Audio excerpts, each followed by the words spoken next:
আল্লাহর কসম করে আপনাদেরকে একটা কথা বলছি, আমি নির্বাচনের পরে জামায়াতের আমিরের সাথে কথা বলেছি। সেই কথার ভেতরে একদম উনি যা বলেছেন, আল্লাহর কসম করে বলছি, আগেই বলছি, উনি যা বলেছেন সেই কথাটাই আপনাদেরকে বলি। ওনার মুখ দিয়ে বললে হয়তো আপনাদের বিশ্বাস নাও হতে পারতো। আমি ওনাকে জিজ্ঞেস করেছিলাম যে আপনারা নির্বাচনের দিন যখন সন্ধ্যার পরে বিভিন্ন কেন্দ্রে ভোট গণনা শুরু হওয়ার পরে আমরা প্রথম দিকে দেখলাম যে সবগুলো আসনে সবগুলো কেন্দ্রের ভোট যখন ফলাফল প্রকাশ হচ্ছে তখন দেখা যাচ্ছে যে দাঁড়িপাল্লার ভোট বেশি। হঠাৎ করে বিভিন্ন জায়গায় ভোট গণনা বন্ধ হয়ে গেল।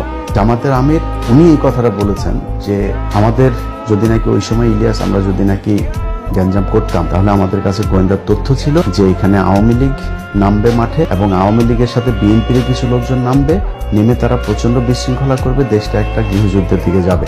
আমরা ওই দিকে যেতে চাইনি, এই জন্য আমরা কোনো কিছু বলি নাই। এই যে জামাতের আমিরের মতো একজন মানুষ এতটুকু মানে স্যাক্রিফাইস করেছে।